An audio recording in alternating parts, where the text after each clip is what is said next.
Trying a new recipe, and if this dough is rising, it is doing it very slowly. I think it might have actually turned out okay. It is 9 o'clock. I got 384 words done during nap. My baby did nap, but only for 28 minutes. So 384 is good for me for 28 minutes. But not, my goal for the day. So, yeah, it's 9 o'clock. I've not been feeling fantastic today.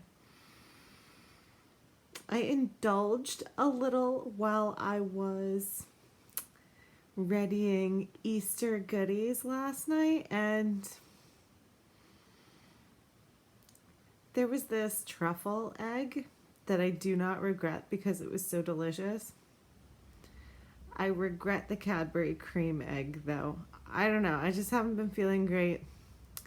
And then eating a bunch of bread, although the bread turned out surprisingly well. It didn't really help. I just feel kind of achy. And then my most frustrating child, my most stubborn child, the one most like me, was extremely oppositional at bedtime, and so I should have been done like an hour ago.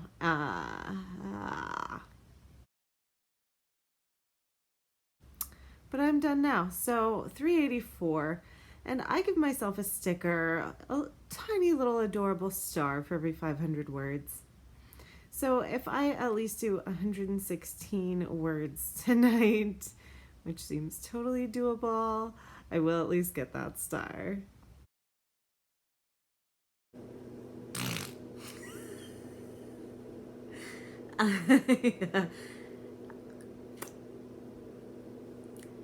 I did get 206 more words last night, and it is now nap time. Can't you tell? I got 360 words before nap time came to an abrupt end. Luckily, the worst napper in the world is also the cutest baby in the world, so there are benefits. What I did manage to write is a pretty pivotal scene. Yeah, who's that?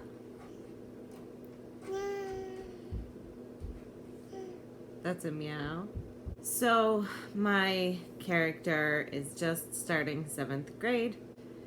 She is attending her first, gender sexuality alliance meeting. So that's, it's a powerful kind of scene to write. She's very nervous. And it's also just in general, as far as writing technicalities, it's introducing a lot of characters and trying to do it without, without jumbling everything together. Showing that there is quite a group, but not overloading on information. So, do you see yourself? So I'm gonna see if I can get back to it and wrap up that meeting scene, even though nap time is not occurring. Excuse you.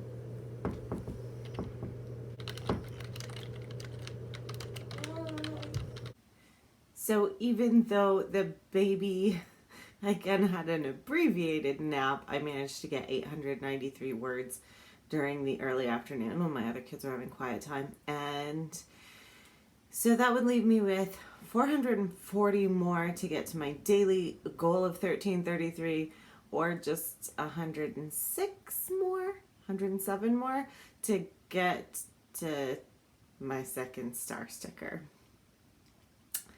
So it is evening, and I went for just the second star sticker. I wrote 127 words. And partly I want to go to bed at a reasonable hour because I have been staying up a little too late just about every night lately because writing.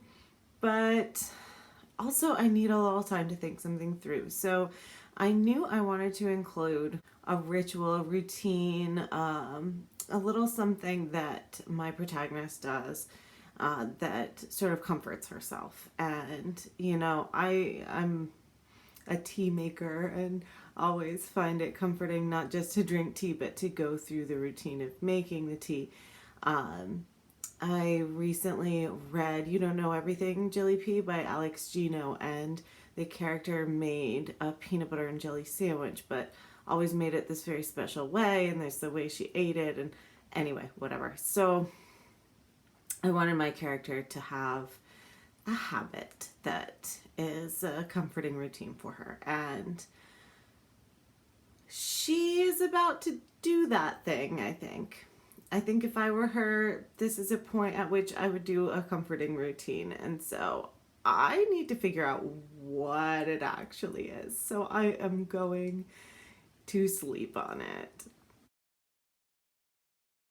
I got 605 words during nap, and that was pretty good. I think it's going to be hot cocoa, the routine for comfort that my character does. So I'm happy with that. I'm continuing to think about, I was like dreaming about my characters and stuff last night. So what is going on in this book, I think I have not been super clear, is that this kid, she's come to realize that she is bi, and she has only told her older sister. She's heard her best friend say some homophobic things, and so she hasn't come out to her best friend or anybody else. She is obsessed with this series of books, and in the books, people who are born with magical abilities are persecuted. And so I'm trying to use that as a parallel and use quotes from the books as epigraphs at the start of each chapter. As her school is going to be trying to shut down the gender sexuality alliance. So trying to do the parallels with that, trying to make up cool quotes, trying to figure out and keep in mind what the story behind the story is, what happens in these books, sort of. Enough of the characters to hit on some of the same themes that are happening to my main character. She is a writer of fanfic in which characters that are not romantically involved in the actual books are romantically involved.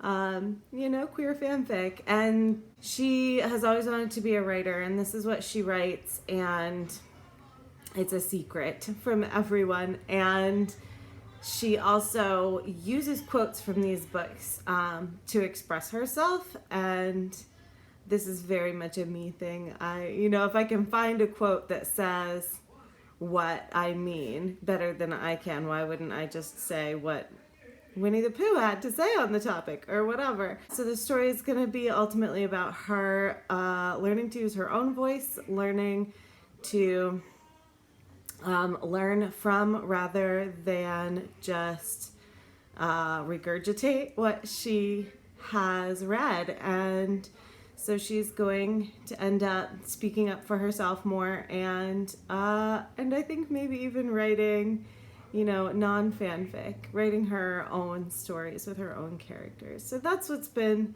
on my mind. That's what's going on with this project. It is approaching 9 o'clock, but I managed to get in 406 more words, just barely cracking 1,000 for the day, leaving me over 500 words behind, but that's not too bad, right? So that is where it stands. Next orders of business include catching up, maybe even getting ahead, and continually overthinking character arc, because I would really love to not have to do as much work on that during revision on this one. Until next time, I am Moon Petrie, and I maybe failed to mention that the reason there are always fish in the background is because one of my kids had an undersea birthday last month.